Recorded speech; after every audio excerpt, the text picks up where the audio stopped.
बोले विदुर जी धर्मराज हैं। विदुर जी कौन है? बोले विदुर जी धर्मराज हैं। तो ये विदुर जी कैसे बन गए? बोले एक बार मांडव्य ऋषि के आश्रम पर चोर चोरी करके आकर के छिप गए। सिपाही चोर को ढूंढते ढूंढते आए तो आश्रम में ही चोर पकड़ा गए। अब सिपाहियों ने सोचा कि ये बाबा जी भी चोरों से मिला हुआ है, सो चोर को तो पकड़ा ही, मांडव्य ऋषि को भी पकड़ करके लेकर के चले गए राजा के पास। अब मांडव्य ऋषि तो चोर थे नहीं और आश्रम में कहीं से आकर के चोर छिपे हुए थे। अब सुबह जब राज दरबार लगा और राज दरबार में चोरों के साथ जब महाराज जी को भी प्रस्तुत किया गया तो राजा तो अवाक रह गए। आप महात्मा चोरी करते हो? महात्मा जी ने कहा हम चोरी नहीं किए हैं। सैनिकों ने कहा हमने चोरों के साथ इनको पकड़ा है, चोर इन्हीं के आश्रम में छिपे थे। अब तो ये बात प्रमाणित हो गई। पूछा गया आप सैनिक सही कह रहे हैं कि आपके आश्रम से ही चोर मिले हैं? मांडव्य ऋषि ने कह दिया हाँ भैया मेरे आश्रम से ही चोर मिले हैं, इसमें कोई दो राय नहीं। राजा ने कहा तब तो ये बात प्रमाणित है कि आप भी चोर हैं।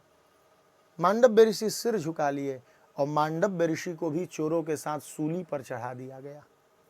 सूली पर चढ़ाने का अर्थ होता था कि नुकीले धारदार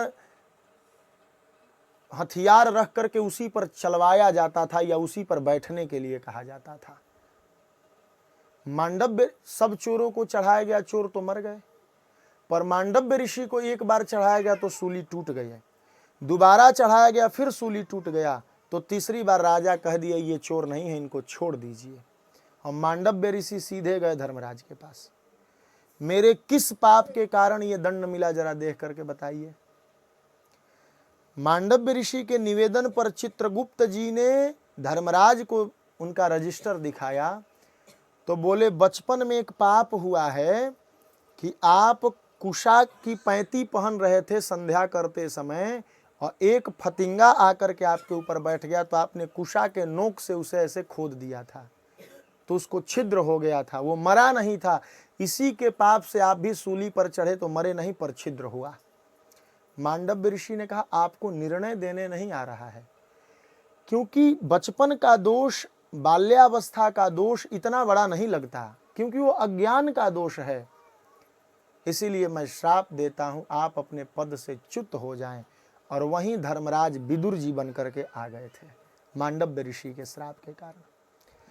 मांडव्य ऋषि के श्राप के कारण विदुर जी धर्मराज हैं पर विदुर बन करके भ्रमण कर रहे हैं और कौरवों के पक्ष में हैं, दुर्योधन के पक्ष में हैं और पांडवों के पक्ष में भी धर्मराज हैं।